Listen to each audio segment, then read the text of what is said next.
Saatnya Anda dengarkan Ruang Publik KBR yang dipersembahkan oleh Yayasan Kemitraan Indonesia Sehat (YAKIS) didukung oleh AIDS Healthcare Foundation AHF. Halo, selamat pagi dan kembali Anda mendengarkan Ruang Publik KBR bersama saya Rizal Wijaya. Ini dalam rangkaian acara seminar YKIS Goes to School yang dipersembahkan oleh Yayasan Kemitraan Indonesia Sehat atau YKIS yang didukung oleh AHF ya, atau AIDS Healthcare Foundation. Dan tema pagi hari ini adalah Hari Anak Nasional 2023, Lindungi Anak dari Penularan HIV AIDS. Sebelumnya saya juga mengucapkan terima kasih kepada semua peserta yang mana adalah teman-teman adik-adik, bukan adik-adik sih karena umur kita seumuran ya, paling beda setahun 2 tahun lah ya dengan saya ya. Muka kan masih sama-sama muda ya nggak sih? Kayaknya enggak, bilangnya iyanya iya. Oke. Keberatan ya. Iya, saya akan sapa terlebih dahulu teman-teman dari SMP 102 Jakarta Timur. Luar biasa, kami mengucapkan terima kasih sebesar-besarnya kepada SMP Negeri 102 Jakarta Timur yang sudah menyediakan tempatnya yang sangat luar biasa. Begitu saya masuk aja, ini tempatnya kayaknya nyaman banget ya kan, view-nya masih banyak pohon-pohon. Bener loh kalau Bapak tadi di awal di sambutan bilang bahwa ini untuk mengantisipasi global warming gitu ya Pak ya. Jadi memang konsepnya eco lifestyle gitu ya Pak ya. Oke, baik. Dan sebelumnya juga saya akan mengundang untuk para narasumber yang sudah hadir bersama kami, yaitu Bapak Trianto SPD selaku Wakil Kepala Sekolah Bidang Kesiswaan SMP Negeri 2 102 Jakarta Timur, tepuk tangannya. Kemudian ada Bapak Taryani selaku Ketua Komite Sekolah SMP Negeri 102 Jakarta Timur, tepuk tangan. Narasumber berikutnya adalah Ibu Hartini selaku ODIF atau orang dengan HIV. Kemudian ada seorang dokter dan sekaligus selebgram public figure yang sudah sangat dikenal, yaitu Dr. Nadia Alaidrus.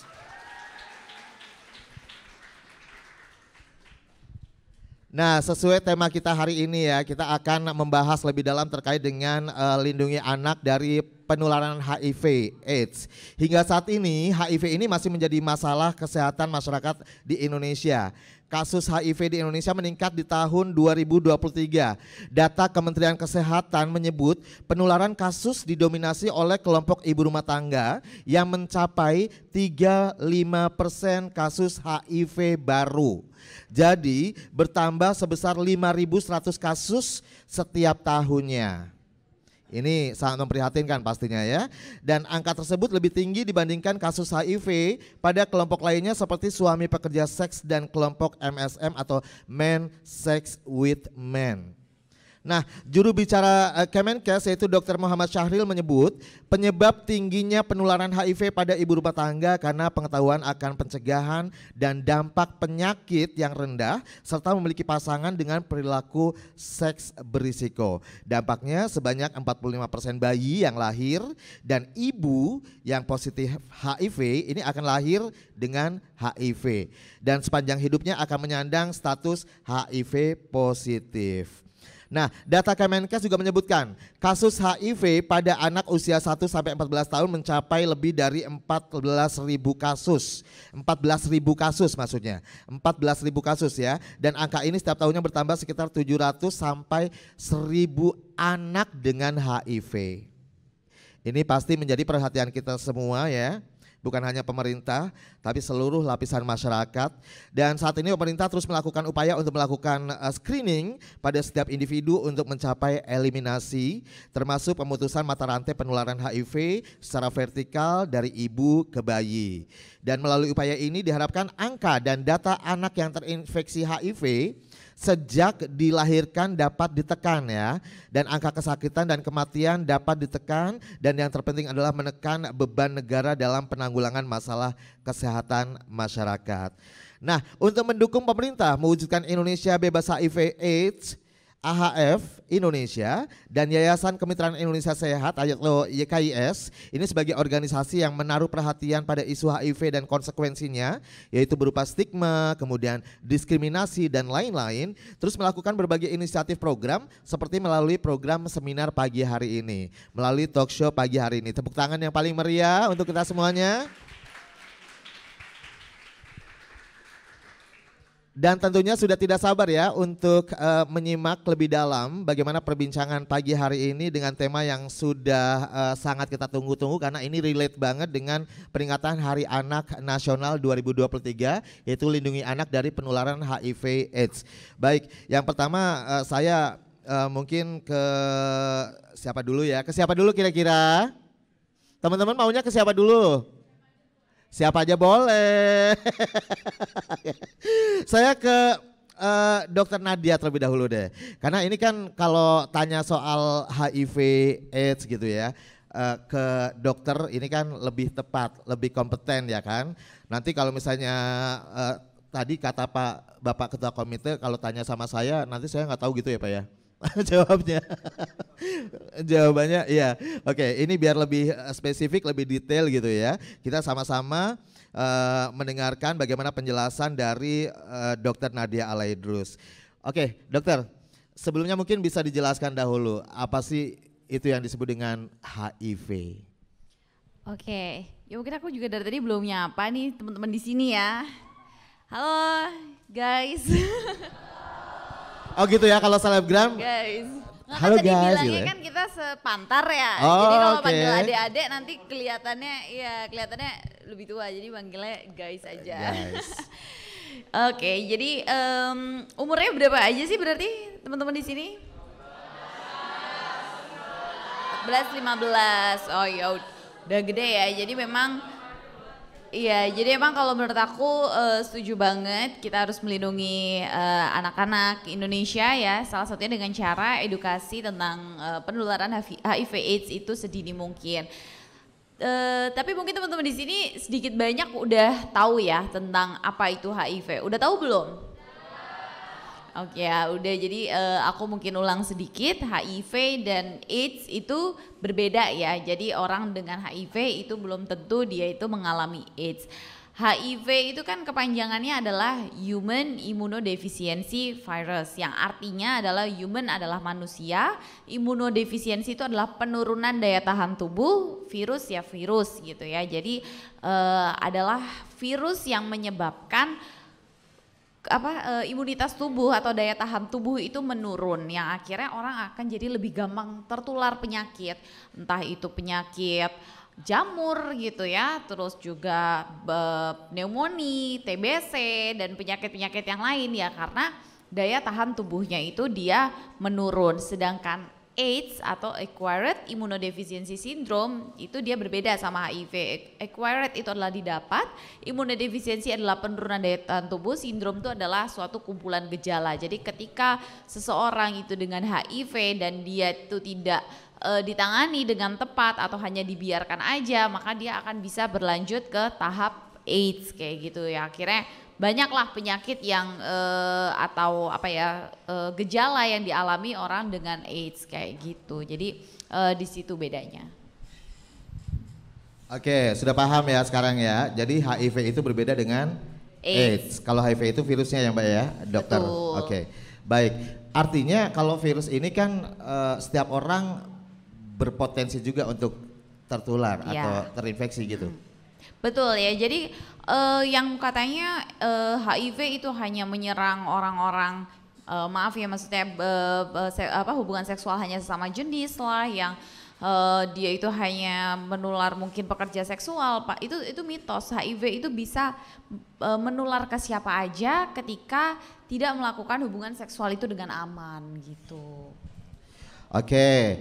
Jadi teman-teman semuanya, kita semuanya yang ada di sini seperti halnya kemarin virus COVID gitu ya. Iya. Jadi semua orang bisa berpotensi terkena virus HIV. Betul. Baik. Ya. Nah, penasaran juga kan dengan proses penularannya seperti apa sebenarnya dengan virus HIV ini? Iya, jadi penularannya itu tentunya melalui cairan tubuh, karena HIV itu dia itu kayak rumahnya gitu, dia itu berada di cairan tubuh seperti darah, terus juga mungkin cairan sperma ya atau yang dimiliki laki-laki, cairan vagina atau yang dimiliki oleh perempuan, dan juga dari air susu ibu gitu. Jadi dia kalau misalnya kita cuman pegangan ya kan, atau kita makan satu piring, berenang bareng, ya kan, tidur bareng, itu dia tidak akan menularkan HIV gitu. Jadi ketika dia itu adanya hubungan seksual itu yang bisa menularkan HIV karena melalui cairan tubuh atau juga melalui jarum suntik gitu. Terus juga ketika dari ibu ke anak itu dia bisa menularkan HIV. Jadi kalau misalnya kan makanya ada istilah yang bilang jauhi penyakitnya bukan orangnya ya, karena yang bisa kita lakukan adalah menghindari ketika kita itu bisa tertular dari orang tersebut. Tapi kalau kita ya ibaratnya kita sekolah bareng gitu ya atau berenang bareng itu kita nggak akan tertular, bahkan dari gigitan nyamuk pun itu nggak akan menular kan. Jadi yang dijauhi itu adalah penyakitnya, perilaku yang bisa menyebabkan kita itu tertular atau ikut terinfeksi, itu yang kita jauhi, jadi bukan orangnya. Oke, ingat ya, jauhi penyakitnya bukan orangnya. Oke. Jadi kalau misalnya teman-teman misalnya ada teman satu kelas gitu ya, duduk bareng gitu kan dengan anak dengan HIV gitu. Ini nggak masalah ya sebenarnya ya? Nggak masalah. Nggak masalah. Sangat tidak masalah. Sangat tidak masalah. Jadi nggak akan tertular juga ya? Betul. Oke, jadi jangan ada lagi kayak misalnya bullying lah, diskriminasi, kemudian stigma. Ya, karena orang dengan HIV/AIDS itu dia juga memiliki kesempatan yang sama juga dengan kita, karena yang kita jauhi itu tadi perilaku yang bisa menyebabkan kita itu tertular. Tapi selama kita itu tidak melakukan perilaku tersebut ya itu akan aman-aman aja gitu. Oke, sudah makin paham ya teman-teman? Ini ada yang ngobrol sendiri deh, aku perhatiin deh. Besti. Kalau Kak Nadia ini kan tadi kan dokter nyapanya guys gitu ya. Kalau aku Besti. Oke, Besti. Kita sahabat.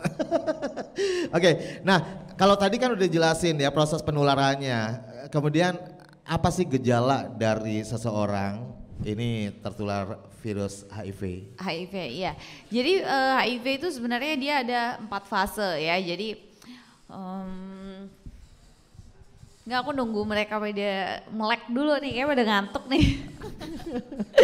Oke, jadi HIV itu dia ada 4 fase ya. Jadi HIV itu bukan kayak influenza lah atau COVID yang dia tuh langsung kelihatan gitu gejalanya ya. Jadi HIV ini dia itu nggak bergejala di awal ya. Mungkin ada pada beberapa pasien yang dia tuh ada demam atau nyeri otot dan lain-lain. Tapi dia itu kalau bisa bertahan di dalam tubuh sampai beberapa tahun dan dia itu tidak menimbulkan gejala apapun. Nah, makanya ada istilahnya window period atau periode jendela gitu. Jadi dia itu selama berbulan-bulan sampai bertahun-tahun dia itu tidak menimbulkan gejala dan bahkan di awal-awal dia itu tidak terdeteksi kayak gitu. Nah, barulah setelah beberapa tahun gitu ya, setiap orang itu beda-beda, bisa sampai di atas 2 tahun gitu baru kemudian dia akan paling cepat terdeteksi berapa lama, dokter? Dalam kurun waktu beberapa bulan gitu juga udah ada yang terdeteksi gitu, misalnya 6 bulan gitu udah terdeteksi. Nah tapi beda-beda ya tadi, setiap orang tergantung imunitas tubuhnya. Setelah dia melewati periode jendela itu baru akhirnya dia terdeteksi dan itu dia bisa menularkan ke orang lain dan itu masih nggak ada gejalanya kayak gitu. Baru setelah itu muncullah gejala, ya kan, gejalanya itu ya dia bisa tadi yang muncul sariawan, kemudian dia diare nggak sembuh-sembuh, terus batuk nggak sembuh-sembuh, dia juga muncul penyakit seperti herpes dan lain-lain. Nah itu baru ketika sudah muncul itu biasanya orang periksa gitu ya. Makanya kenapa ketika orang itu dirasa, seseorang ya yang dirasa dia itu melakukan hubungan seksual itu beresiko, maka dia harus lebih sering melakukan screening. Makanya kan ada VCT kayak gitu. Oke, jadi begitu mengetahui gejala-gejala tersebut yang harus dilakukan adalah langsung periksa ya? Iya, sebenarnya kalau bisa jangan nunggu gejala. Apa itu?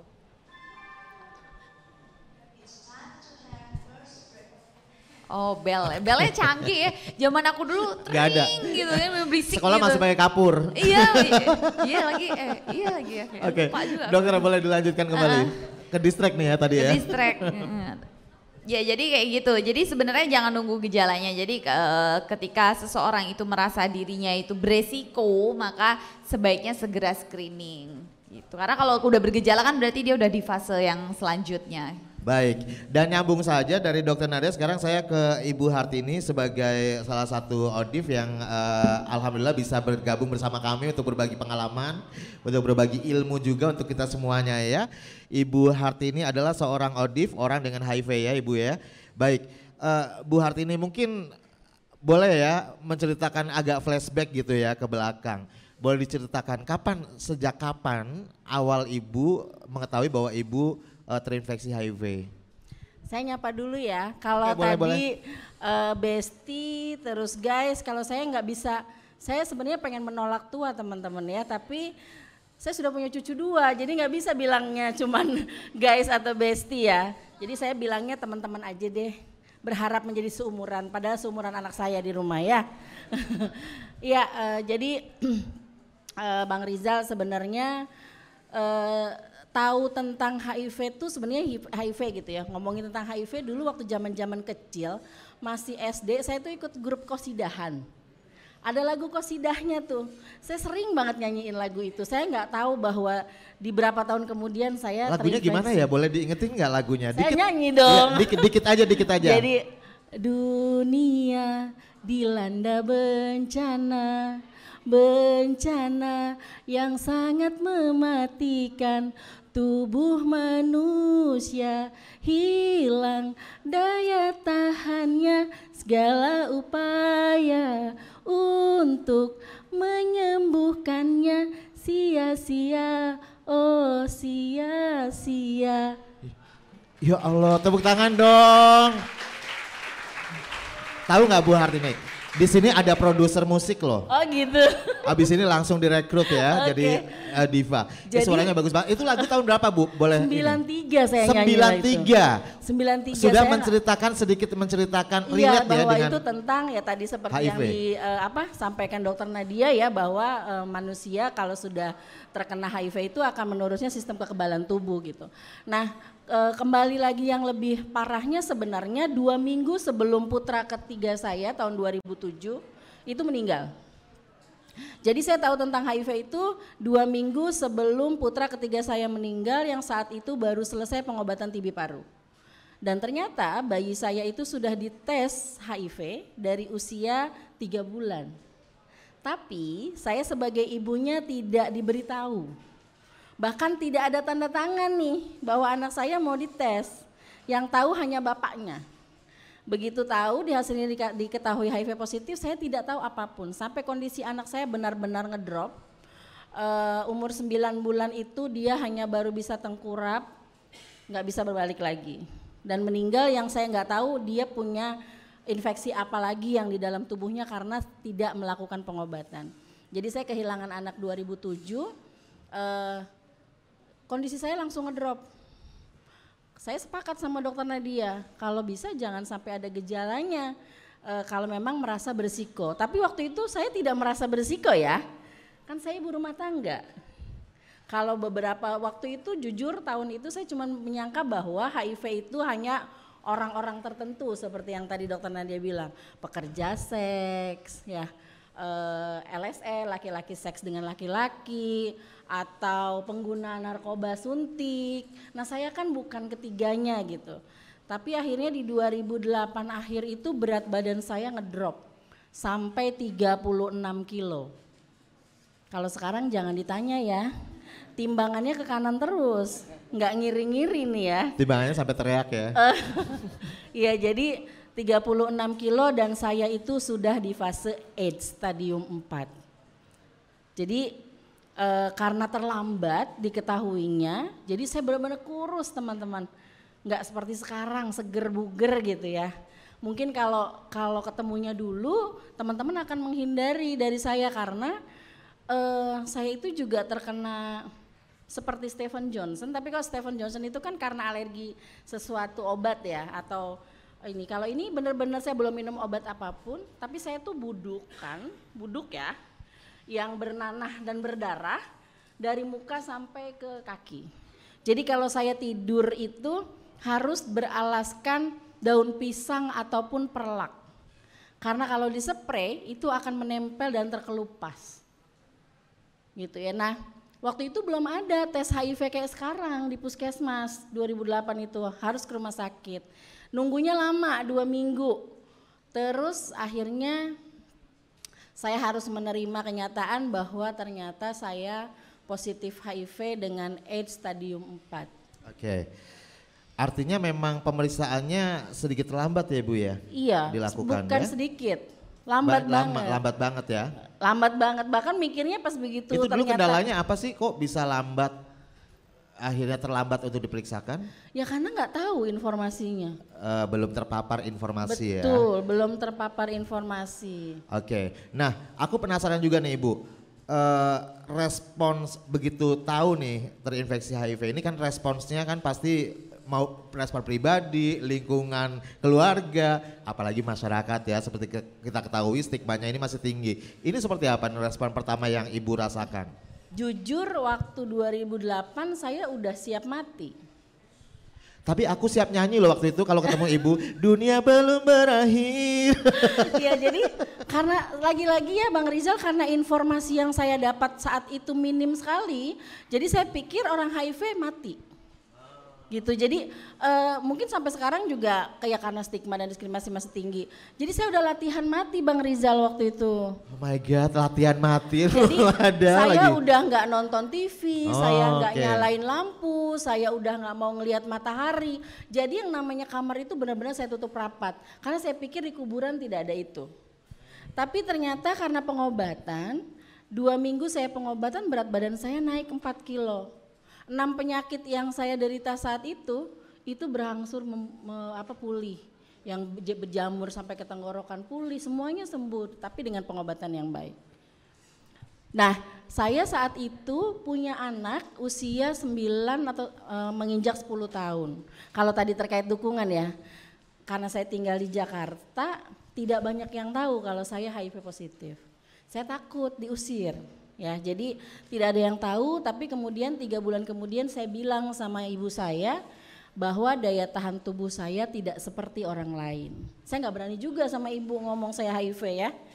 Terus tiba-tiba jam 12 malam anak saya yang 9 atau 10 tahun itu telepon. Dia tidak mengatakan apapun, hanya mengatakan bahwa namanya Widya ya, Umi, ia yakin sampai ia lulus sekolah, kuliah dan punya anak, Umi masih hidup buat ia. Saya cuma berpikir anak 9-10 tahun tahu apa tentang HIV gitu ya. Virus yang tidak dimauin semua orang. Tapi dia punya keyakinan bahwa ibunya akan hidup sampai jadi oma. Dan itu terlaksana. Anak yang tadi 10 tahun sekarang sudah memberikan saya cucu 2. Wow, tepuk tangan dong. Iya, ini yang bisa menginspirasi semua orang ya, terutama keluarga terdekat, even itu adalah anak kandung sendiri, itu menjadi support system. Tidak ada penolakan sama sekali ya, tidak malu ya Ibu ya. Kalau di keluarga kandung alhamdulillah tidak ada, waktu itu baru beberapa orang. Nah tadinya 2008 sampai 2010 saya hidup di zonanya yang nyaman aja. Gak ada orang, satupun orang yang tahu saya HIV positif. Kalau minum obat ngumpet-ngumpet karena takut ditanyain, kamu minum obat apa kok setiap hari? Sempat saya bilang saya minum vitamin, dia bilang minta gitu ya. Jadi saya benar-benar ngumpet minum ARV. Jadi teman-teman, untuk orang yang hidup dengan HIV dia akan mengkonsumsi ARV antiretroviral yang harus diminum seumur hidup. Gitu. Jadi saya sudah 15 tahun minum ARV. Nah, pas udah kok kayaknya saya gini-gini aja ya, ternyata masih banyak perempuan-perempuan yang tertular HIV tanpa informasi gitu. 2011 saya mulai speak up nih Bang Rizal, semua di masyarakat, di tetangga, di rumah segala macam gitu. Yang akhirnya pada 2014 saya ada di salah satu talk show di Kick Andy dan saya keluar sebagai orang yang hidup dengan HIV dan ya alhamdulillah sih Bang Rizal semuanya aman walaupun masih ada beberapa kalau bilang saya kalau yang baru kenal ya saya HIV dia agak bergeser gitu. Baik, gitu, tapi gitu yang penasaran adalah masyarakat sekitar pada saat pertama tahu kalau ibu terpapar HIV itu seperti apa mereka? Adakah stigma yang akhirnya diberikan kepada ibu dari masyarakat sekitar? Nah, atau saya sih lain? melihat masyarakat kita sekarang saya akui sudah cukup luar biasa terpapar ya informasinya. Saya tinggal di Tangerang teman-teman. Saya tinggal di Tangerang dan saya punya anak 2 setelah saya terinfeksi HIV. Dua-duanya negatif ya, jadi di rumah itu ada anak cucu menantu suami yang sekarang juga negatif, anak-anak saya juga negatif. Jadi anak saya sekarang ini kan kelas 3 SD. Dia kan melalui PAUD, TK. Nah setiap saya masukin ke PAUD, masuk TK, termasuk masuk SD kemarin, saya akan membuka status HIV saya. Kenapa kok narsis banget gitu ya, jadi orang HIV aja bilang-bilang. Jadi saya tuh merasa menjadi artis Desember teman-teman. Tahu ya? Apa tuh artis Desember? Kan setiap 1 Desember itu ada hari AIDS sedunia. Yang saya kerjaannya diundang-undang terus kemana-mana ya. Warawiri gitu. Ya dari TV ke TV ya kan. Nah saya takutnya kalau mereka tahunya dari TV, oh itu mamanya Nachita ternyata HIV positif gitu. Nanti anak saya yang dijauhin, padahal dianya tidak. Begitu juga anak-anak lain yang dia HIV positif seperti dokter bilang tadi ya tidak akan menularkan gitu. Jadi saya setiap memasukkan anak saya akan bercerita. Alhamdulillah sampai sekarang ya amit-amit ya, maksudnya nggak ada saya diusir, saya cemooh gitu. Dan saya tuh kalau di pintu rumah saya tuh selalu saya tulis, saya tempelin stiker-stiker tentang HIV. Jadi mereka akan nanya gitu. Itu bentuk dari sosialisasi dan edukasi juga ya? Betul, dan saya juga ya seperti ibu-ibu yang lain ya teman-teman, anak saya juga seperti anak-anak yang lain. Kalau lagi ada arisan RT saya ikut, gotong royong saya ikut gitu. Jadi sampai Bu RT-nya bilang, sempat ditanya gitu sama wartawan, Bu kenapa maksudnya bisa hidup berdampingan dengan orang dengan HIV. Ya mau ngapain, orang Hartininya aja baik-baik aja katanya, anaknya baik-baik aja, emang harus gimana orang dia sehat-sehat aja gitu. Jadi itu ya intinya mungkin saya memahami masyarakat belum banyak yang tahu. Nah ini kalau tadi kata Bang Rizal, anak-anak ini teman-teman di sini agen-agen perubahan yang bisa menyampaikan kalau punya saudara, teman yang dia HIV positif, saya aja bisa melalui banyak hal dengan dukungan yang tidak sedikit gitu. Nah teman-teman juga bisa mendukung teman-teman yang lain. Ya gitu jadi teman-teman siap untuk menyampaikan informasi ini dengan baik dan benar ya? Siap? Siap, oke. Baik, nah lanjut nih sekarang saya langsung ke tuan rumah. Bapak Trianto. Kita sudah mendengarkan pengalaman atau ilmu yang sudah dibagikan oleh dokter ya kan. Kemudian juga Ibu Hartini sebagai ODIF. Nah ini kan tadi disebutkan salah satu adalah perilaku seksual juga ini salah satu yang berisiko gitu ya terkena HIV. Ini kaitannya seperti apa sih pendidikan seksual dalam melindungi anak-anak dan dari penyebaran HIV ini di khususnya SMP Negeri 102 ya? Jakarta Timur ini. Pentingnya seperti apa Pak pendidikan terkait dengan seksual dalam melindungi anak-anak dari penyebaran HIV? Oke baik, tapi biar semangat dulu anak-anak juga ya. Siapa kita? Prestasi? Oke, fokus ya. Oke baik, menurut saya pendidikan seksual itu sangat penting ya. Kenapa? Karena hal ini, jadi apalagi pendidikan seksual yang positif itu akan berdampak pada penghargaan terhadap tubuhnya sendiri dan mendorong penghargaan terhadap orang lain. Nah, sehingga dia terhindar dari KTD misalnya. Ada yang masih ingat apa itu KTD? Kehamilan yang tidak diinginkan. Dia tidak melakukan seks bebas karena dia tahu. Kemudian juga mengatasi hal-hal yang beresiko bagi dirinya karena dia tahu. Nah, jadi pendidikan seks ini bagi menurut saya, mohon dikoreksi Bu Dokter. Jadi menurut saya sangat bagus. Hanya memang kita seringkali terkendala pada persepsi masyarakat. Jadi dianggapnya itu tabu. Jadi ya saya milih kata yang kadang-kadang saya harus berhati-hati. Susah juga loh milih katanya Pak ya, kata Betul, padan katanya. betul, ya. Esensinya nyampe, tapi saya tidak dianggap ngajarin pornografi gitu kan. Padahal di pelajaran IPA jauh lebih vulgar gitu kan. Tapi jadi saya harus berhati-hati banget menyampaikannya. Dan tapi esensinya kena anak-anak itu tahu bagaimana penyakit menular seksual, bagaimana KTD apa resikonya, tindakan beresiko, termasuk dia juga pengenalan terhadap privasi dan batasan, sehingga dia bisa membatasi dirinya karena dia tahu, andaikan dia belajar seksnya itu dari dari YouTube atau dari yang lain, justru mungkin tidak terkontrol. Bahkan mungkin sering kali saya juga sampaikan, sesungguhnya anak-anak itu mungkin tanpa kita tahu banyak hal-hal negatif yang dia dapatkan. Maka perlu kita counter dengan hal-hal yang bersifat edukatif dan memang harus mendidik. Jadi jangan dianggap, nah ini tidak adilnya itu. Masyarakat beranggapan bahwa pendidikan seks itu tabu, hal yang itu alamiah, yang tidak perlu. Kenyataannya, faktanya itu sangat-sangat penting.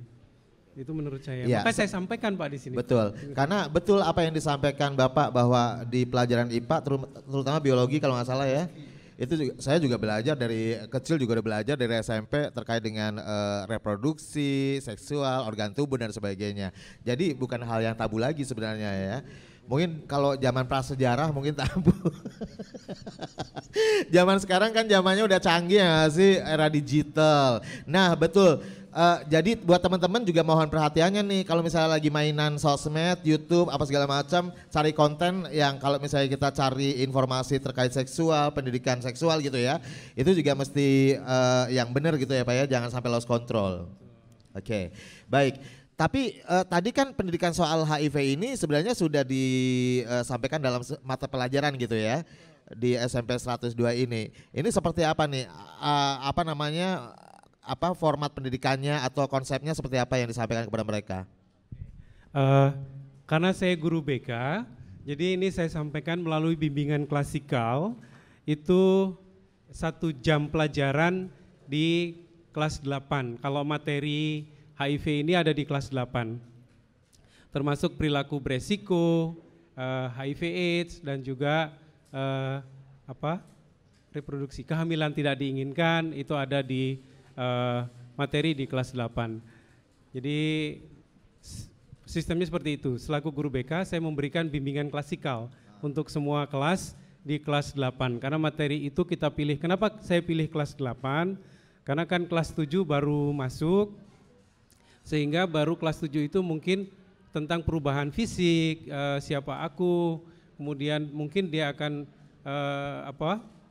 bertanya-tanya tentang perubahan secara fisiknya, perubahan hormonnya, sikap emosinya dan sebagainya. Jadi belum saya berikan di kelas 7, tetapi di laki-laki dan perempuan itu baru dikenalkan di kelas 7. Kalau kelas 8 mulai sudah dengan tadi penyakit seks menular, HIV AIDS, kemudian perilaku beresiko, kehamilan yang tidak diinginkan, misalnya itu saya sampaikan di kelas. Baik, jadi model pendidikannya seperti itu ya Pak ya.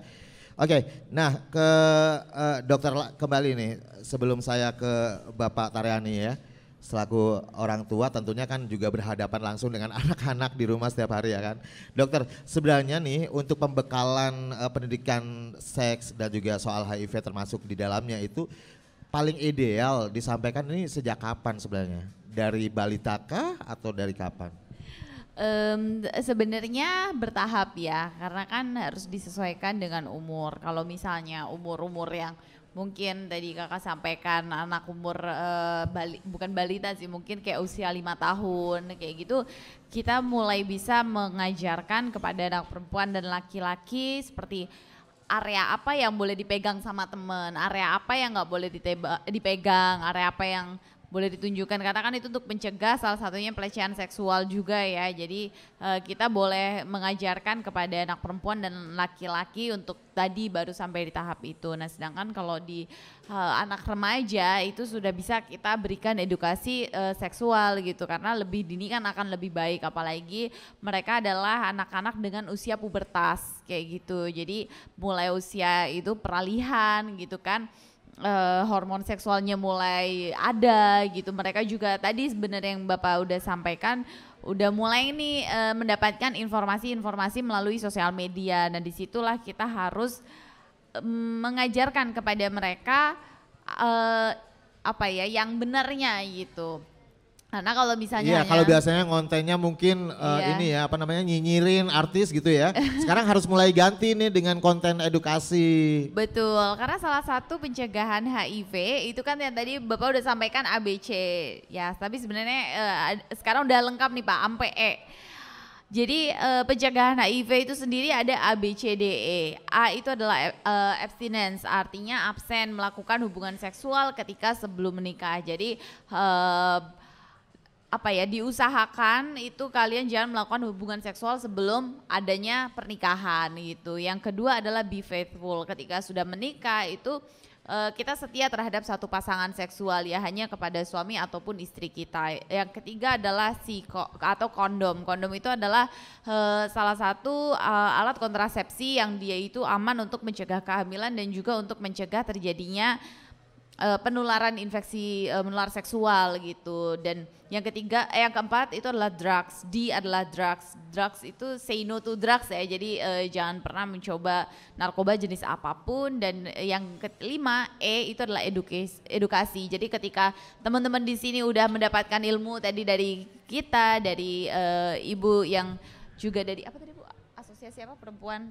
Ikatan Perempuan Positif. Ikatan Perempuan Positif Indonesia, ada Bapak kepala sekolah ya, kok kepala sekolah sih, wakil kepala sekolah dan kepala komite ya. Jadi ilmu yang didapatkan dari keempat narasumber di sini kalian juga bisa sampaikan ke teman-teman mungkin yang nggak ada di kelas ini gitu ya. Jadi edukasi itu penting banget, saling share ilmunya supaya ya itu sebagai salah satu langkah pencegahan juga. Oke, siap ya teman-teman ya. Jadi kalau di kantin sekarang bukan lagi ngegibahin teman, bukan lagi gosipin teman, gosipin artis, tapi udah ngobrolin soal HIV, bahayanya, siapa sih yang bisa terpapar ya kan. Seperti itu ya, siap ya teman-teman ya. Siapa yang suka ngobrol di kantin sama teman-teman satu gengnya? Aku sebenarnya bisa ngebaca nih dari sini siapa-siapa aja yang biasa nongkrong di kantin. Ya, karena gimana pun juga terkait dengan edukasi soal informasi yang inklusif ini ya. Ibu Syarti ini kan sebenarnya juga dalam tanda kutip menjadi korban dari informasi yang tidak luas gitu ya. Saya mau nambahin dong. Oh boleh Ibu, nambah berapa Bu? Saya mau apresiasi dong buat SMP 102, tepuk tangan dong. Tadi yang disampaikan oleh Bapak Wakil Kepala Sekolah luar biasa ya teman-teman. Saya SMP tuh tidak mendapatkan informasi tentang kesehatan seksual. Itu sebabnya saya menikah dini. 16 tahun saya telah menikah. Jadi teman-teman ini luar biasa banget ya. Udah dapat informasi tentang HIV, IMS, perilaku yang berisiko. Nah dulu saya cuman ada tulisan aja. Hindari pernikahan dini. Jadi kalau sama Susi, sama Dewi boleh. Ya, yang nggak boleh sama Dini. Oh iya. Karena tidak ada penjelasan di sekolah, tidak ada yang menjelaskan kenapa sih pernikahan dini itu tidak boleh. Kenapa melakukan seksual di usia yang masih muda tuh belum boleh gitu. Nah itu tidak ada di sekolah dipelajari itu. Okay. Kalau bertanya dijawabnya apa? His, Saru, nggak boleh nanya-nanya. Kalian keren tahu, tepuk tangan dong. Tepuk tangan dong. Tepuk tangan buat kita semua ya, Iya. anak-anak muda termasuk dari teman-teman siswa-siswi SMP 102 ini. Betul, terus kayak tadi yang dokter bilang bahwa penularan itu sebenarnya HIV ini kadang-kadang karena penularannya dari seks berisiko, jadi stigma dan diskriminasi ke kitanya yang sudah mengidap HIV itu tinggi banget. Karena penularannya dari seks gitu. Tapi jadi orang-orang yang HIV positifnya, anak-anak yang hidup dengan HIV-nya tuh nggak bisa keluar karena ngelihatnya kalau orang HIV itu mitos-mitosnya ya orang HIV itu dikutuk ya.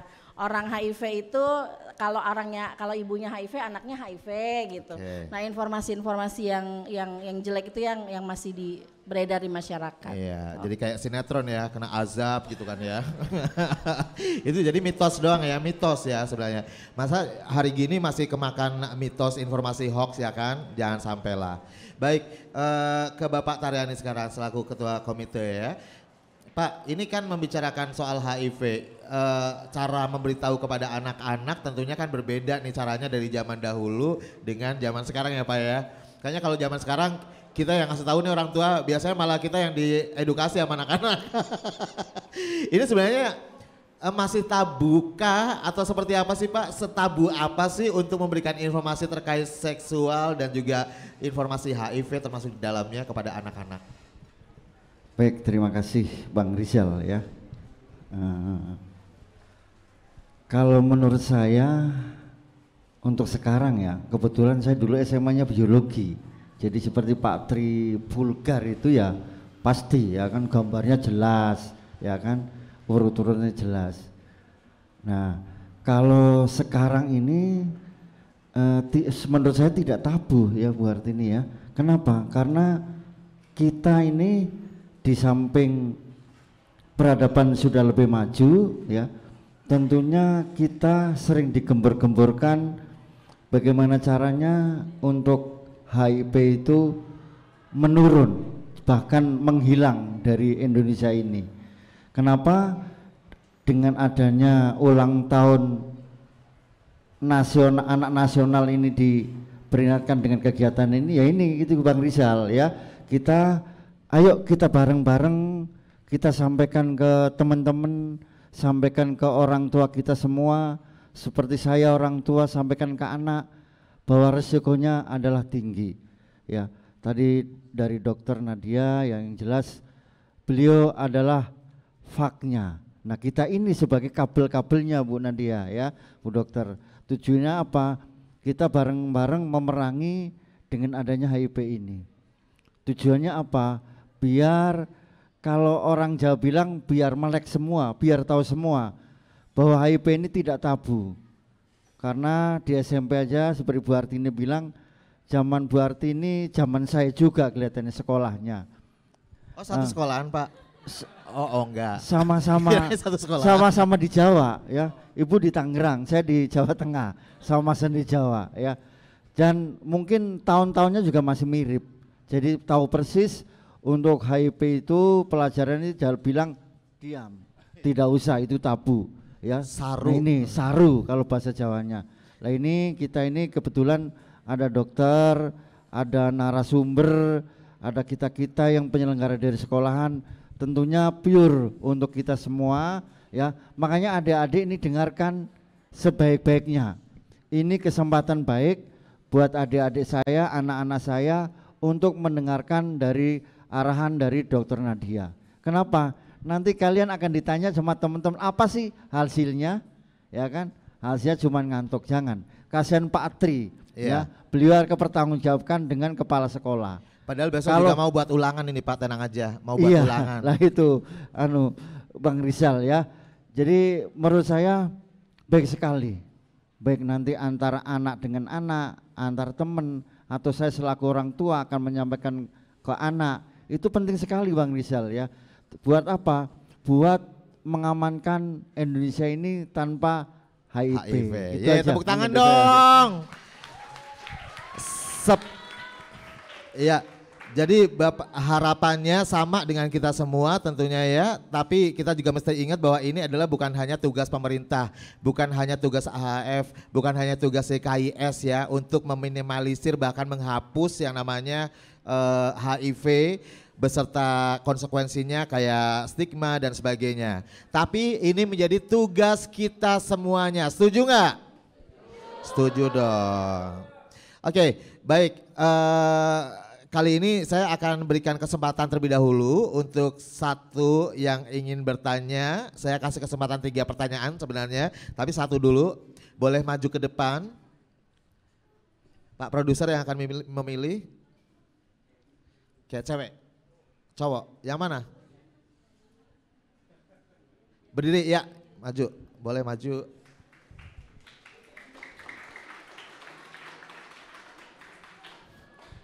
Perkenalkan namanya. Ya. Sini. Kamu mau duduk di sini? Oke. Nama lengkap, ya. Kelas berapa, dari kelas apa yuk? Perkenalkan, nama saya Chandra Di Sastra Suwardana dari kelas 9B. 9B. Ya. SMP mana? SMPN 102 Jakarta dong. Kamu punya Instagram? Ada. Ada, yaudah tenang. Oke, kalau gitu pertanyaannya apa nih? Saya maunya dong, kira-kira kalau orang-orang terdekat kita ini kena HIV itu penanganan pertamanya itu gimana? Menurut kamu gimana? Ya makanya saya nanya makanya saya nggak tahu. Aku juga pengen tahu dari kamu. Kalau kamu sendiri gimana? Sebelum nanya ke narasumber nggak apa-apa ya? Coba. Kalau Chandra gimana? Suruh periksa dokter kali ya? Hah? Suruh periksa ke dokter kali ya? Suruh periksa ke dokter, ya. Langsung dipaksa gitu ya? Periksa. Gitu. Ayo ke dokter, ya. Saya bayarin gitu ya.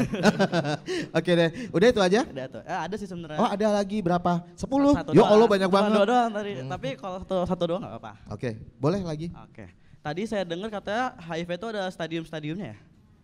Nah saya mau nanya dong, HIV itu terdiri dari berapa stadium sih? Terus tiap stadiumnya tuh ada gejalanya nggak? Nah itu sih saya mau nanya dong. Itu aja? Itu aja. Cukup? Udah, jangan usah banyak-banyak Pak. Ya udah, terima kasih ya okay. Chandra. Terima kasih Pak.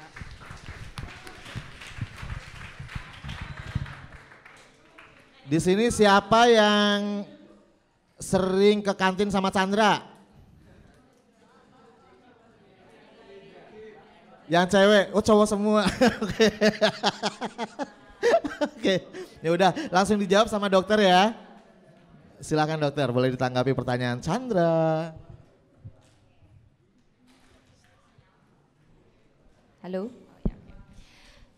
Jadi tadi pertanyaan pertama itu kan dia nanya kalau misalnya ada orang terdekat ya, entah itu mungkin teman dekat atau anggota keluarga gitu yang dia mengalami HIV tuh maksudnya belum tahu atau dicurigai atau gimana gitu. Kalau misalnya memang masih belum terdiagnosis, ya kita bisa datanglah ke klinik ke konseling yang biasanya sekarang sih di puskesmas udah banyak ya. Jadi puskesmas kecamatan gitu dia sudah menyediakan. Nah di situ dia bisa konsultasi dulu, terus juga bisa melakukan tes laboratorium dulu untuk memastikan apakah memang betul terinfeksi HIV. Kalau misalnya sudah terinfeksi, ya dia akan minum tadi yang seperti udah ibu bilang, dia akan minum namanya ARV ya kan, atau antiretroviral itu seumur hidup, diminum setiap hari. Nggak bisa jeda ya? Nggak bisa gitu. Nah obat ini dia itu fungsinya bisa menidurkan si virus itu. Jadi virusnya itu memang nggak akan hilang dari dalam tubuh. Selamanya dia itu akan menetap dalam tubuh, tapi bisa kita nonaktifkan gitu. Jadi selama pasien itu minum obat ARV secara teratur, ya virusnya akan tidur. Dia tidak akan menularkan, dia bisa melahirkan anak juga dengan negatif ya, dan itu kemungkinannya lebih dari 50%, bisa 60-70% anak itu akan negatif. Dia juga bisa dia juga bisa hidupnya normal lah pastinya ya. Jadi tubuhnya ya sehat, imunitasnya baik dan lain-lain ya. Dia akan seperti orang normal aja. Jadi yang penting minum ARV itu setiap hari kayak gitu sih. Jadi yang penting itu. Nah terus juga tadi nanya ada fasenya ya, stadiumnya. Bukan stadion ya, stadium. Ya, jadi tadi sebenarnya aku udah di awal sempat jelasin. Jadi emang ada 4 fase ya. Jadi fase pertama itu adalah fase ketika seseorang itu tertular si virus itu. Nah, itu bisa bergejala, bisa enggak. Ada yang bergejala ya kayak flu, demam, batuk, pilek aja gitu, nyeri otot dan lain-lain. Nah, baru kemudian di fase 2 itu adalah yang window period itu tadi. Jadi yang dia itu gak bergejala ya kan, terus juga tapi ketika dia itu dicek dia udah positif dan dia itu udah bisa menularkan. Terus di fase ketiga dia itu mulai ada gejala si HIV. Nah di fase 4 itu yang AIDS tadi, jadi dia udah udah klinis tuh maksudnya kayak terlihatnya itu udah kayak lebih banyak lah, kayak udah sariawan di seluruh rongga mulut sampai ke tenggorokan, batuk, diare nggak berhenti ya kan, di area tubuhnya pun banyak ditemukan misalnya herpes zoster dan lain-lain. Bisa dikatakan ekstrim gitu ya? Iya, jadi kalau AIDS itu klinisnya juga udah nggak bagus lah gitu. Oke, sudah cukup jelas ya. Boleh ditambahin Ibu? Oke, baik. Iya, jadi kalau tadi penanganannya orang dengan HIV, setuju ya, sepakat sama dokter Nadia bilang, apakah harus dites? Nah, kalau pertanyaannya seperti itu, berarti teman-teman ini menerka-nerka nih, jangan-jangan dia kurus HIV nih gitu ya. Atau karena saya tadi bilang saya korengan, nanti ada orang korengan dibilang HIV lagi gitu ya. Jadi teman-teman tidak ada ciri-ciri spesifik orang kena HIV ya. Jadi teman-teman gak boleh menerka-nerka, misalnya teman sekelasnya, ih kurus kering, kayak Bu Hartini nih 36 kilo, jangan-jangan dia HIV, nggak boleh ya. Karena sekali lagi tidak ada ciri-ciri spesifik orang kena HIV. Yang bisa membuktikan apa? Hanya tes. Jadi kalau teman-teman menyangka orang bisa jadi pencemaran nama baik loh. Nah loh. Ya, jadi nggak boleh kalau ada yang ada gejala-gejala yang lain yang disebutkan tadi saya jadi karena HIV adalah menurunnya sistem kekebalan tubuh, penyakitnya bisa apa saja. Yang dialami saya belum tentu dialami oleh orang lain. Beda-beda. Dan stadium tadi sebenarnya sama dengan dokter tadi bilang, fasenya kalau stadium 1 tanpa gejala, stadium 2 juga masih tanpa gejala tapi sudah berisiko menularkan. Stadium 3 ada beberapa yang si ketombe itu menjadi bagian dari stadium 3. Jadi masing-masing orang tidak bisa disamaratakan. Oh, kena TB jangan-jangan HIV juga, belum tentu ya. Lagi-lagi karena daya tahan tubuh manusia berbeda-beda, jadi penyakitnya juga atau penyakit penyertanya, penyakit yang dideritanya itu beda-beda. Jadi nggak gitu bisa ya. diidentifikasi dari bentuk tubuh ya. Betul. Tunggu kiris, tunggu kiri, kiris tunggu, kurus tinggi kuris lagi. Iya, jadi nggak bisa dilihat. Hanya satu yang boleh, yang bisa memastikan bahwa orang hasil itu terinfeksi HIV gitu ya. Jadi nggak boleh nebak-nebak. Pokoknya nanti jadi bahan bulian nih kalau ada temen yang korengan, kamu HIV gitu. Jangan ya. Dikit-dikit HIV, dikit-dikit HIV iya, gitu ya. beda. Jadi bersin nanti, HIV. ya, karena memang banyak kan yang dialami adalah diare, tadi dokter bilang ya, diare berkepanjangan, batuk pilek nggak pernah sembuh. Nanti jangan-jangan bukan HIV, dia kena TB atau badannya kurus, dia bukan HIV ternyata gizi buruk. Ya kan gitu. Jadi itu sih. Oke. Jadi kita mesti memberikan informasi yang benar dan jangan asal ngejudge orang gitu ya, dari outlooknya, dari luarnya, ya nggak sih?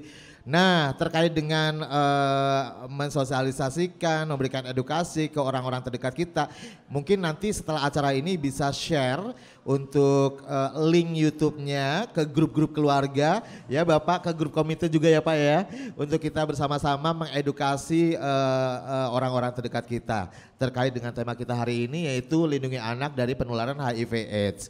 Baik, dan sekarang saya ke Bapak Trianto, tapi sebelum ke Bapak Trianto kayaknya udah ada yang nggak sabar nih pengen nanya, boleh ya Pak ya? Sebentar ya Pak ya. Jadi equality ini ya, gender, aku sekarang pilih yang cewek. Sini maju sayang. Besti.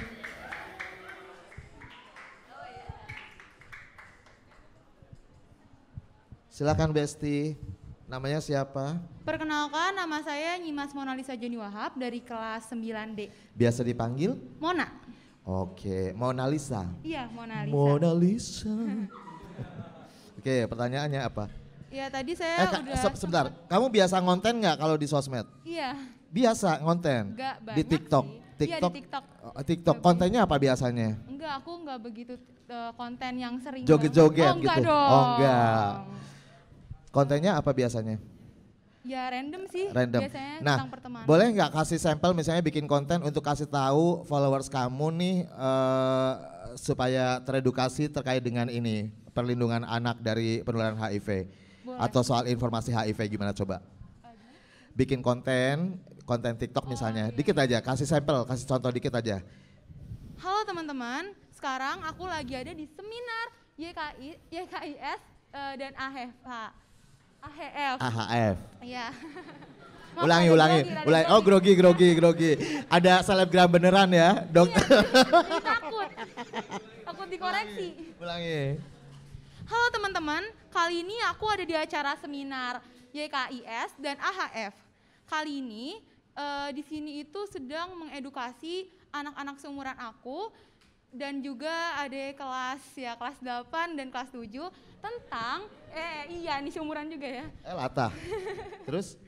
Tentang penyakit HIV dan AIDS. Untuk informasi selanjutnya bisa ke IG. IG aku. Iya. Oke deh. Jadi gitu ya, kurang lebih gitu ya. Hai guys, sekarang aku lagi di acara Hari Anak Nasional 2023 loh. Ada aku Brad Pitt. Dan kamu Taylor Swift. Oke, pertanyaannya langsung. Tadi saya di belakang sempat ngetik juga untuk nata kata bahasanya. Jadi, apakah sudah pasti penyakit HIV atau AIDS bisa ditularkan secara genetik? Jika iya, bagaimana cara mengetahui bahwa seorang anak tertular HIV atau AIDS secara genetik? Terima kasih. Oke, udah itu aja. Terima kasih ya. Hadiahnya nanti ya diambil sama panitia akan dikasih. Langsung aja. Halo. Oh ya oke.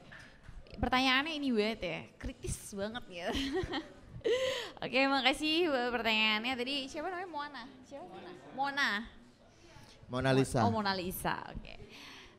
Jadi sebenarnya tadi aku udah sempat singgung. Jadi ketika ada ibu yang dengan HIV kemudian dia itu hamil, maka memang kita mewajibkan si ibunya untuk pasti mengkonsumsi ARV supaya anaknya itu nggak tertular karena sangat rentan ketika ibu itu mengandung anak ya, ketika ibunya itu dengan HIV akan bisa menularkan ke anaknya tentunya melalui cairan tubuh dan juga cairan air susu ibunya gitu ketika nanti dia itu menyusui. Jadi kalau ditanya apakah akan menular secara genetik berarti dari ibu ke anaknya gitu ya. Nah itu kemungkinannya itu bisa lebih diperkecil hanya ke 30 sampai 40% ketika ibunya itu rajin mengkonsumsi antiretroviral.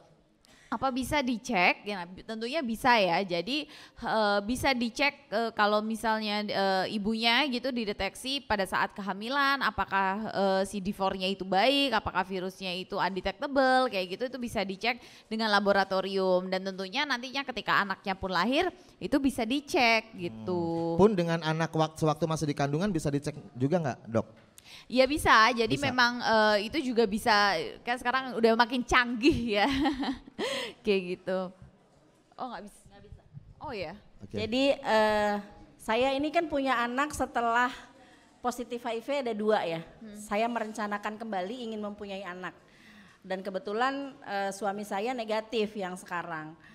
Jadi sebenarnya penularan HIV itu melalui air mani ya, jadi bukan sperma. Jadi anak-anak yang terlahir tidak serta-merta dia akan membawa virus ibunya. Betul. Salah satunya memang yaitu ibunya harus pengobatan dengan baik dan benar. Dan akan diperiksa viralut. Tes viralut itu menghitung jumlah virus. Kalau sudah tidak terdeteksi sama dengan tidak menularkan. Baik ke bayi maupun ke pasangan. Nah, anaknya apakah bisa dites pada saat di dalam kandungan? Tidak bisa. Tapi setelah bayinya lahir, 2 anak saya yang terlahir setelah saya HIV positif itu harus diberikan ARV profilaksis. Oke. Selama 6 minggu. Nanti baru dilakukan tes pada bayi apakah dia positif atau tidak. Nanti akan tes kembali di usia 18 bulan karena ditengarai kalau di bawah 18 bulan itu masih bawa antibodi ibunya. Nanti dites VCT kalau di bawah 18 bulan itu pemeriksaannya namanya early infant diagnosis.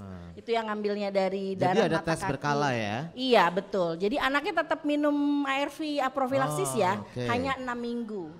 Hanya 6 minggu untuk barangkali masih ada kontak-kontak dengan si ibu saat di kandungan. Tapi kalau diperiksa di kandungan nggak bisa. Tapi kalau ibunya tetap minum seumur hidup ya? Ibunya tetap minum seumur hidup dan dicek viral load-nya, menghitung jumlah virus dan dicek CD4-nya. Oke. Gitu. Baik, dokter boleh dilanjutkan untuk pertanyaan berikutnya ya?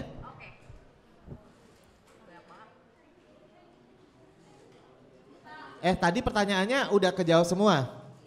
Udah ya?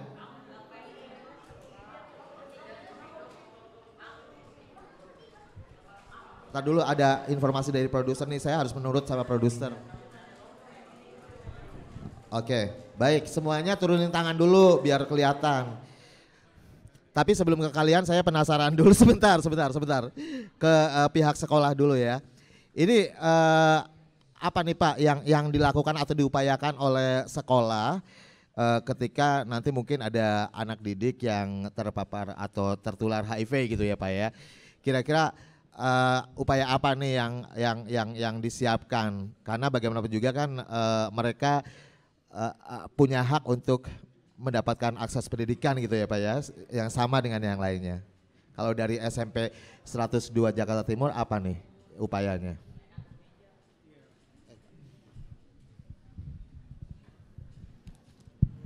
Oke, alhamdulillah sih belum ada ya, tapi kalau misalnya ada, ya pasti yang pertama kita berikan adalah edukasi untuk teman-teman dan juga Bapak Ibu guru serta karyawan di sekolah atau seluruh warga masyarakat sekolah, termasuk kantin. Kemudian juga kita konseling dan juga dukungan emosional.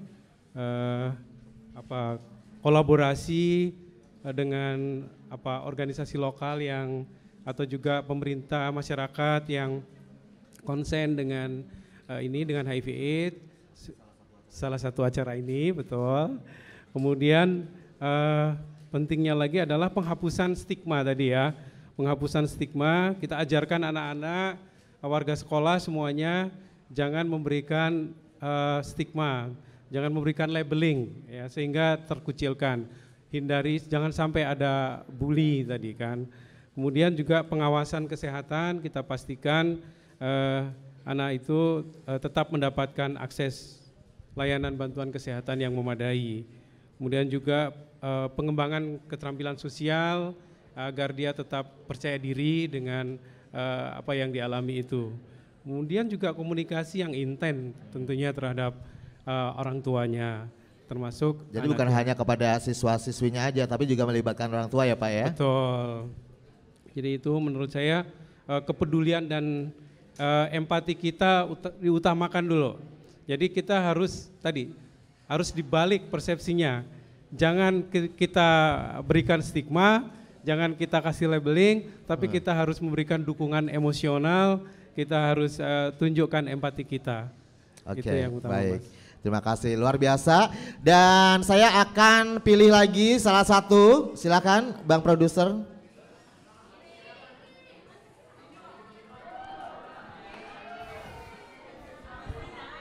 Ya, yang tunggu kiris ya. Tunggu kiris. Hati-hati Pak Supir. Sini.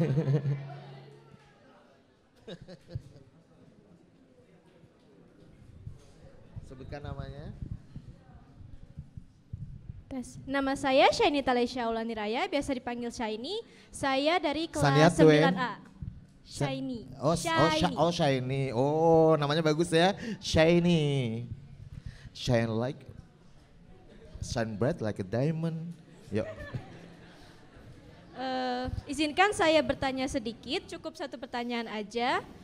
Boleh nggak sih saya tanya gimana sih sejarahnya HIV pertama kali? Kayak misalnya COVID kan katanya dari Cina, dari hewan kelelawar gitu kan.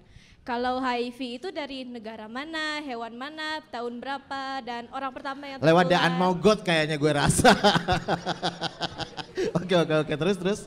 Ya, cukup itu aja dari saya, terima kasih. Itu aja. Cukup itu aja. Ya sudah deh, cukup tahu deh. Makasih ya. Shine bright, ya shiny. Silakan.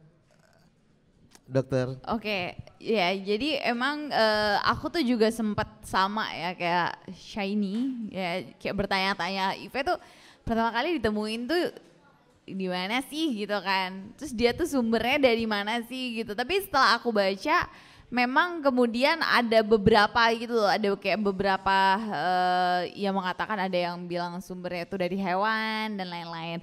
Tapi tadi pagi aku cek lagi gitu kan, memang dia itu ditemukan itu pertama kali itu di tahun 1981 itu di Amerika Serikat ya, di kota Los Angeles itu yang ditemukan pada manusia gitu, dan itu dari 5 pria yang memang dia berhubungan ke sesama jenis kayak gitu. Jadi itu yang memang pertama kali ditemukan pada manusia. Kalau ditanya lagi kemudian dari mana, memang ini masih menurut aku masih belum valid atau belum jelas ya sumbernya. Jadi daripada kayak gak jelas gitu ya, udah kita mendingan yang berawal dari manusia aja, itu di tahun 1981 kayak gitu. Baik, ya. Jadi sekarang sudah jelas ya, bukan dari Cina ya, bukan dari Wuhan ya. Kalau Wuhan itu kan COVID-19.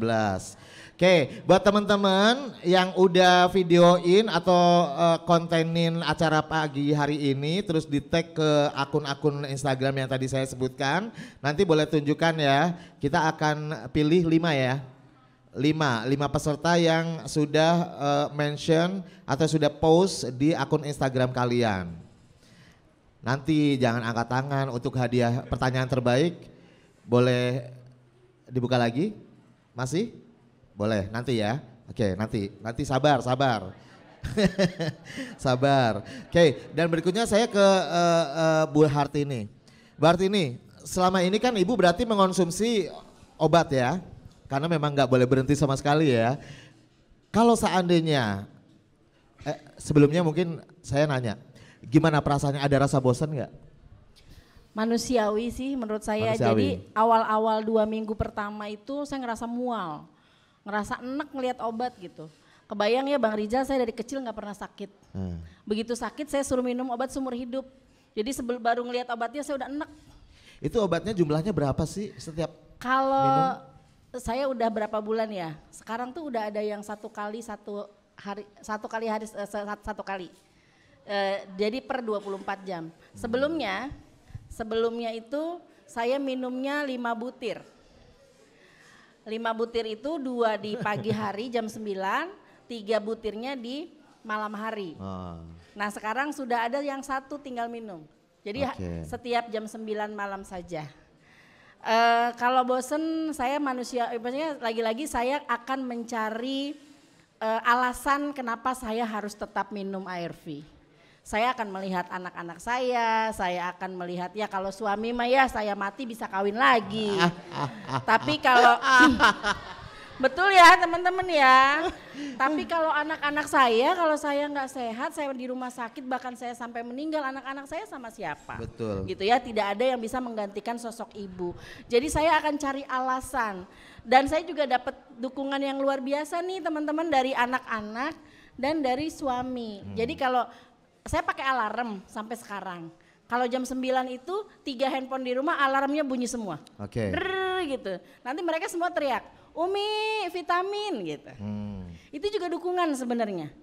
Jadi saya tinggal minum obat. Nanti kadang-kadang saya suka bercanda sama pasangan saya. Aku capek minum obat mulu, kamu aja yang minum gitu kan. Ya udah nggak apa-apa, aku yang minum tapi kamu yang mangap ya.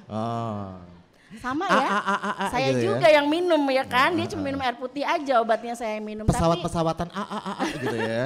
Iya tapi memang. Tambah romantis dong ya. Iya, jadi dukungan-dukungan itu yang harus saya cari sih sebenarnya Bang Rizal, dan sampai sekarang saya pernah merasakan sakit di 2008 yang benar-benar sudah seperti mayat hidup gitu. Nah saya ini dikasih kesempatan hidup kedua oleh Tuhan gitu ya, bahwa jadi saya tuh masih layak untuk hidup, masih layak untuk mendampingi anak-anak saya yang minum obat seumur hidup. Tidak hanya orang HIV ya teman-teman, ya TB juga.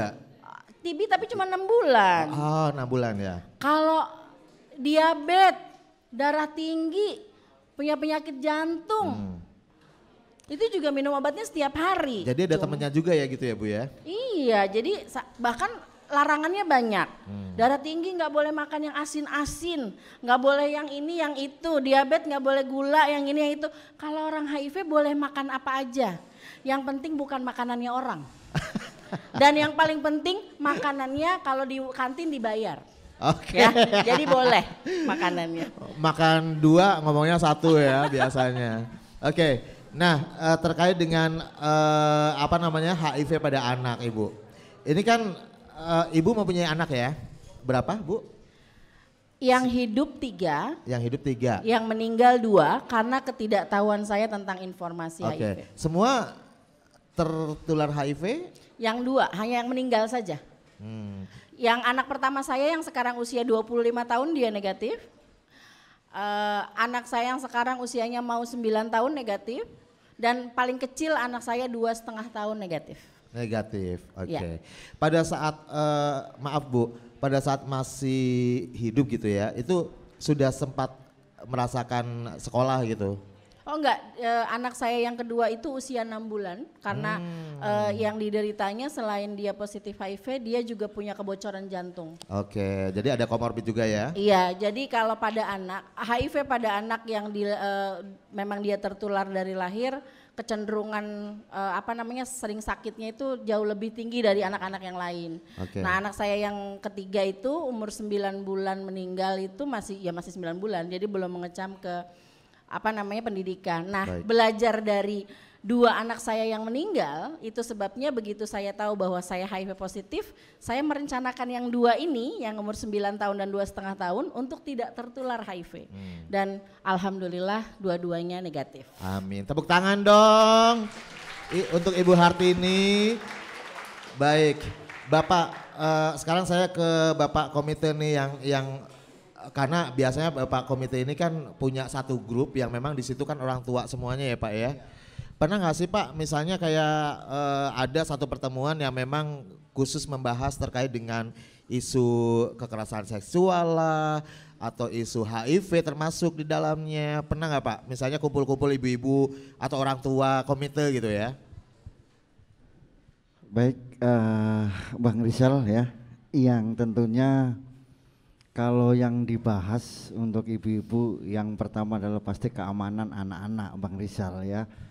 Terus tingkah laku daripada siswa-siswi kita yang ada di sini ya tentunya pasti untuk koordinasi, untuk sosialisasi ke orang tua sangat minim sekali Bang Rizal untuk mengenai HIV ini. Kenapa? Karena di 102 belum ada kejadian yang ini Bang Rizal. Ya Pak Tri ya.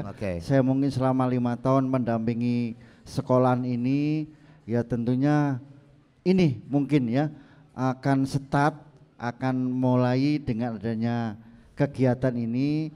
Kami pun akan menyampaikan kepada orang tua yang saya bisa nanti pada anak-anak siswa, ya tentunya pas ada hari-hari yang sifatnya umum.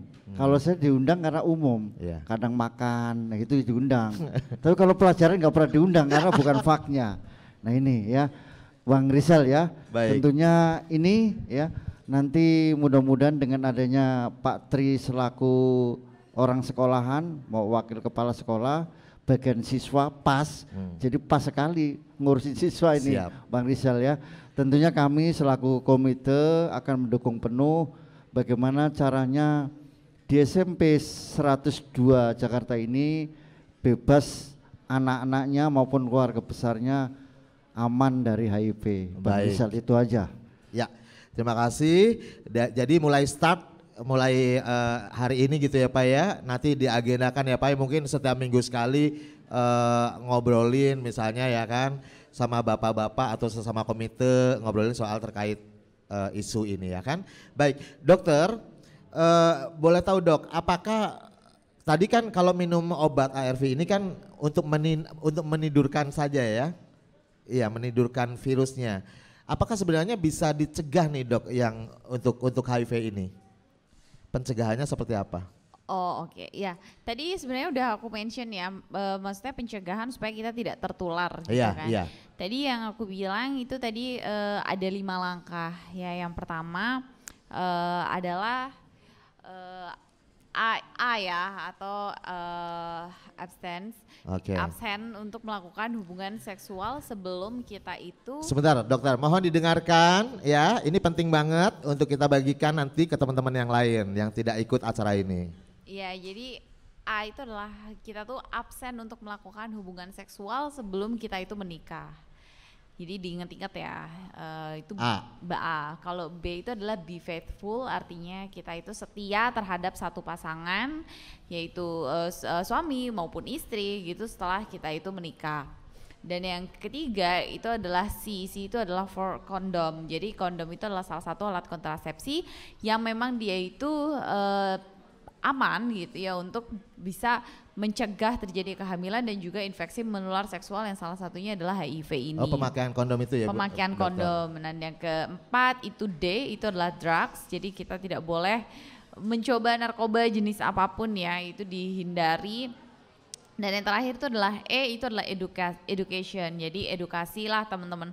Tadi yang aku udah bilang, setelah kalian dapat ilmunya dari kita, edukasi juga ke teman-teman yang lain supaya semakin banyak nih orang-orang yang tahu bagaimana cara pencegahan HIV AIDS ini. Nah yang pasti yang kita jauhi itu adalah penyakitnya, yaitu perilaku-perilaku yang bisa menyebabkan kita itu tertular ya, jadi bukan orangnya.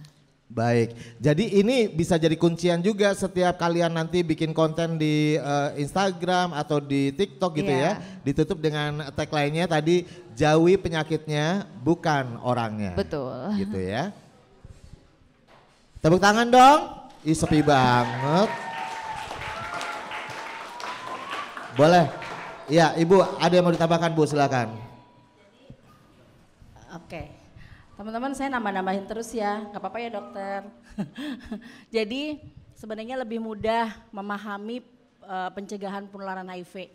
Cuman dari 2 jarum. Yang pertama jarum suntik. Tadi dokter mention tuh no drugs. Tidak menggunakan narkoba jenis apapun. Terutama penularan yang paling cepat itu dari jarum suntik. Jadi harus hindari tuh. Yang pertama satu jarumnya adalah jarum suntik atau jarum tajam. Itu pemakaian narkoba biasanya diawali dari coba-coba ngerokok gitu mungkin ya, dari kecil gitu ya. Masih sekolah nggak usah deh, jangan coba-coba. Narkoba itu ya adiksi ya, sama seperti rokok. Nah iya. Terus kayak apa lagi ya, yang game. Game itu juga adiksi teman-teman, bisa terus-menerus kalau nggak ngelakuin itu ngerasanya ada yang kurang. Nah kalau sudah berawal coba-coba di narkoba itu akan terus, teman-teman akan terus. Mungkin nanti bisa cari informasi ya kenapa sih tidak boleh menggunakan narkoba gitu ya. Nanti bisa dilihat kenapa jenis-jenis narkoba itu banyak juga gitu ya, tidak hanya satu.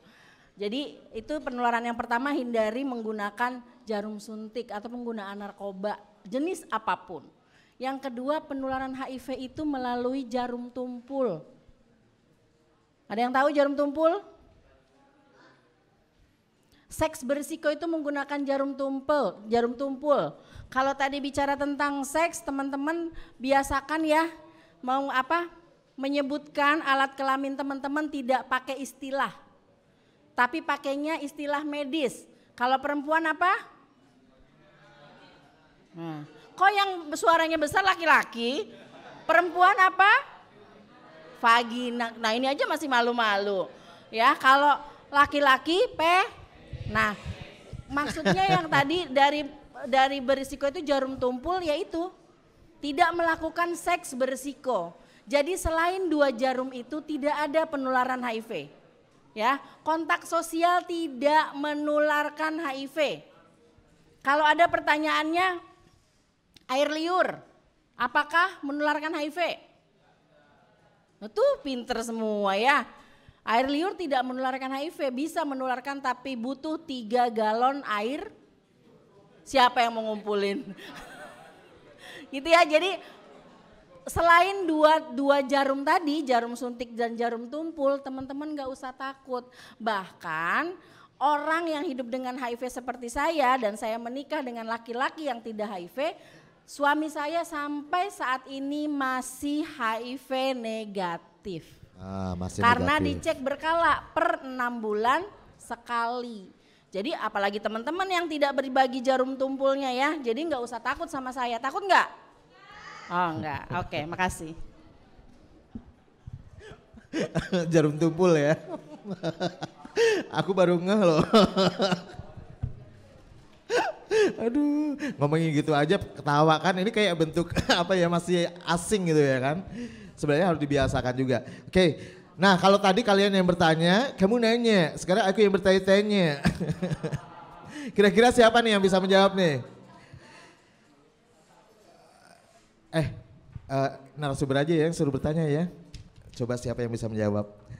Dokter, boleh kasih pertanyaan dong untuk teman-teman. Cek ombak, Dok. Post test ya? Post test. Apa ya? Pretestnya sudah tadi. Oh, oke, udah dikelar.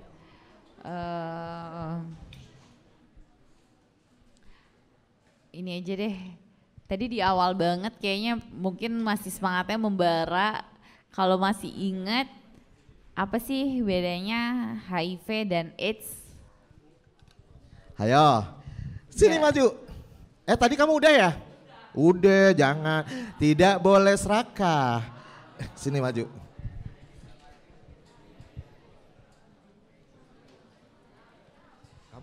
Kamu follow Dokter Nadia nggak? Hah? Harus follow kalau mau jawab ya. Nanti habis ini langsung follow loh. Aku aja follow. Banyak ilmu yang kita dapatkan. Oke, yuk. Untuk perbedaannya pertama dalam kepanjangannya. Kalau HIV itu kan human. Nama kamu siapa dulu? Perkenalkan semuanya, nama saya Gefran Aulia Aziz. Saya dari kelas 9C. Oke, silakan. Kembali ke tadi, HIV itu kan namanya Human Immunodeficiency Virus. Dan kalau untuk AIDS itu Acquired Immunodeficiency Syndrome. Nah, yang tadi saya dengar katanya kalau HIV itu virusnya. Untuk AIDS tadi saya lupa. Terus jadi dapat hadiah nggak sih? Oke, gimana? Yang penting keberaniannya coba kan. Coba diinget-inget dulu dong. Oh ya, diinget-inget dulu, inget-inget dulu. Coba inget-inget dulu.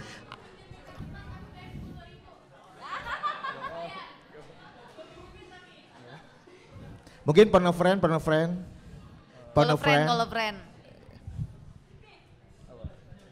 Boleh tanya aja. Ya Allah, baik banget. Ih, pacaran ya kalian ya.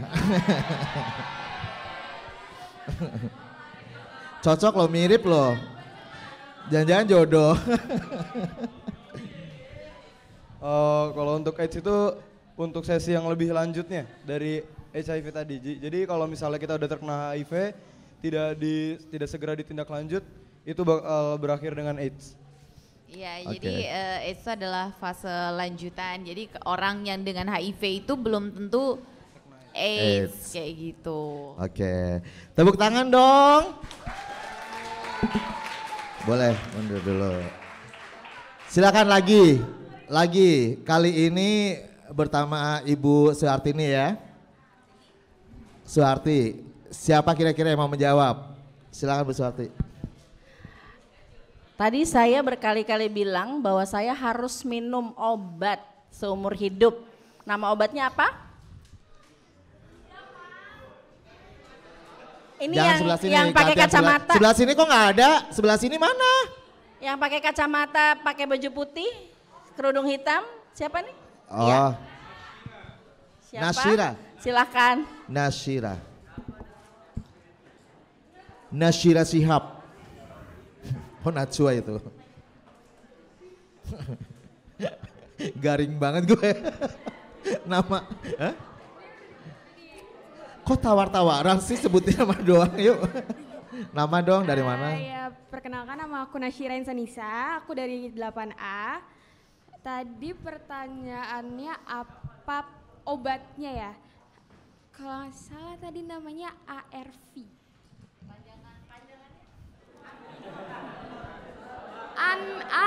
Antivetoral apa sih tadi? Anti. Ah ya itulah pokoknya. Apa? Tadi apa? Anti retro virus. Ulangi dong, ulangi. Anti retro virus. Itu obat Untuk mencegah HIV. HIV.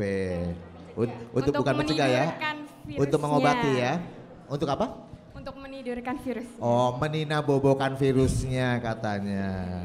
Bagus.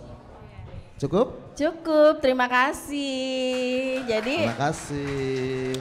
Hadiahnya nanti ya. ARV itu antiretroviral yang diminum seumur hidup untuk menekan virusnya agar tidur ya, tidak menularkan kemana-mana gitu. Makasih. Tepuk tangan untuk kita semua. Luar biasa, hari ini kita sudah melalui seminar talk show ya kan, yang sangat bermanfaat, yang sangat menginspirasi, dan ini berkaitan dengan bertepatan dengan Hari Anak Nasional 2023, lindungi anak dari penularan HIV/AIDS. Semoga saja apa yang sudah kita obrolin, yang sudah kita perbincangkan ini akan menginspirasi banyak orang, karena memang acara ini juga kebetulan dirilai di 100 radio jaringan, kemudian melalui YouTube juga. Jadi kesempatan untuk berbagi, untuk mensosialisasikan kepada orang masyarakat luas itu lebih besar gitu ya. Jadi teman-teman jangan segan-segan untuk membagikan share link ke grup-grup manapun gitu ya, yang teman-teman mungkin ada terkait dengan informasi yang sudah kita obrolin pada siang hari ini. Oke, sekali lagi terima kasih kepada para narasumber. Yang terakhir sedikit saja untuk pesan-pesannya di Hari Anak Nasional 2023 dari Dr.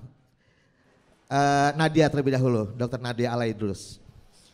Oke, pesan-pesannya yang pasti semoga tadi ilmunya nggak langsung hilang ya.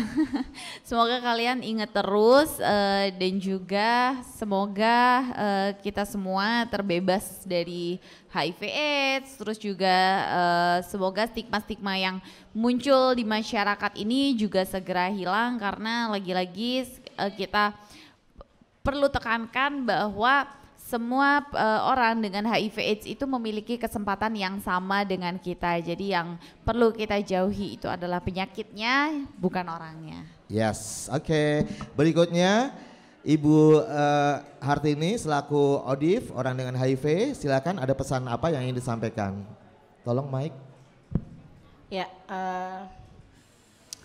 sebenarnya sama sih sama Dokter Nadia, tapi saya lebih menekankan pada teman-teman, ini kan sudah ada ya, sudah banyak. Diakui atau tidak, tadi di pengantar diberitahukan bahwa ada 14.000 anak usia 1 sampai 14 tahun yang sudah hidup dengan HIV.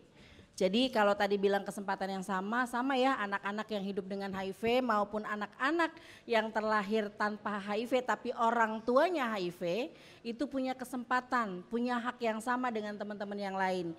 Jadi jika punya teman, punya saudara, buat pihak sekolah misalnya ada yang mendaftar ternyata dia adalah HIV positif, sayangnya saya jauh ya, saya udah bermimpi nih kalau anak saya SMP bisa di sini, cuman saya di Tangerang kan jauh ya. Jadi kalau ada yang ternyata orang tuanya HIV positif atau anaknya HIV positif, harapannya tetap bisa belajar bersama-sama dengan teman-teman. Itu ya, jadi punya hak yang sama di Hari Anak Nasional ini, harapannya tidak ada lagi di tahun depan anak-anak yang terlahir dengan HIV. Amin, amin ya rabbal alamin. Berikutnya Ketua Komite Sekolah SMA Negeri 102 Jakarta, Bapak Taryani silahkan. Baik, terima kasih buat saya yang jelas ilmu ya, ilmu yang harus kita petik, jangan sampai lelah dengan ilmu ini ya. Saya yang sudah tua pun perlu memahami, apalagi anak-anakku semua perlu dipahami karena kalian masih jauh perjalanannya. Terus yang jelas kalian, saya ulangi lagi, kalian di sini adalah mewakili rekan-rekan atau teman-teman yang ada di 102 ini. Tolong sampaikan dengan baik dan benar ya, apalagi dari Instagram tadi. Sekalian kalian adalah sebagai pemberi atau narasumber sambungan dari Bu Dokter tadi ya. Jadi sebagai kabel atau sebagai penyambung untuk ke kalian, ke teman-teman kalian semua ya, tolong ya. Jadi bukan kami dari para guru, dari kalian pun harus siap untuk memberi atau menyalurkan permasalahan-permasalahan yang kita ambil tadi ya dari Dokter Nadia tentunya. Ya, sanggup ya? Yang nggak sanggup yang tadi ngobrol sendiri sama ngantuk. Siap. Itu Bang Rizal. Ya, di sini harus konsekuen. Betul. Ya, udah. Jadi gitu siap-siap aja jadi corong ya nanti ya. Ya, sebagai corong ke masyarakat. Udah. Oke. Terima kasih Bapak Taryani selaku Ketua Komite Sekolah SMA Negeri 2 102 Jakarta. Berikutnya yang terakhir adalah Bapak Trianto selaku Wakil Kepala Sekolah Bidang Kesiswaan SMA Negeri 102 Jakarta Timur. Baik, terima kasih. Saya banyak berharap dari kegiatan kita di pagi hingga siang ini betul-betul mengedukasi kita semuanya. Kemudian kalian bisa menjadi agen perubahan di kelas masing-masing, di lingkungan di rumah ataupun dimanapun kalian berada. Kalian beruntung mendapatkan kesempatan untuk bisa mengikuti kegiatan ini, dan jangan hanya berhenti di kalian karena ini informasinya begitu penting. Sampaikan kepada teman-teman di kelas, kepada teman-teman di lingkungan rumah atau dimanapun kalian berada. Kemudian yang terpenting juga kalian harus mampu menjaga diri, tadi Bu Dokter sudah sampaikan, jangan sampai melakukan hubungan seks di luar nikah. Nah itu penting karena itu bagian dari jarum tumpul tadi kata Bu Ibu Suteni, iya. Dari Ibu Hartini ya, dari Ibu Hartini juga memberikan pesan yang sangat bagi saya ini luar biasa sekali. Kalau hidup sehat tanpa narkoba kita sosialisasikan di awal tahun, setiap kali MPLS kita undang untuk memberikan edukasi tentang narkoba dan juga perilaku hidup sehat. Nah, tapi memang untuk HIV/AIDS ini kita belum dapat kesempatan. Sebenarnya saya ada program orang tua mengajar, hanya memang belum bisa terlaksana secara semuanya di program literasi hari Rabu pagi. Itu kita ada program pembiasaan literasi yang sebenarnya kita juga bisa memberikan kesempatan kepada siapa saja memberikan edukasi di acara literasi. Baik, sekali lagi terima kasih, tetap semangat, siap jadi agen perubahan? Siap. Alhamdulillah, terima kasih. Ya, kalau dari saya mungkin nyambung ke Bapak Trianto bahwa memang anak-anak muda ini kan sebagai agent of change gitu ya. Jadi agen perubahan, agen perubahan. Jadi pesanku cuma satu nih buat teman-teman semuanya, jangan berhenti di kamu. Oke? Jadi informasi yang didapat di sini jangan berhenti di kamu. Sebarkan ke seluruh orang-orang terdekat kamu sampai ke masyarakat luas. Siap ya? Siap ya? Semangat terus dan tepuk tangan untuk acara pada siang hari ini. Baru saja Anda dengarkan Ruang Publik KBR yang dipersembahkan oleh Yayasan Kemitraan Indonesia Sehat IAKIS didukung oleh AIDS Healthcare Foundation AHF.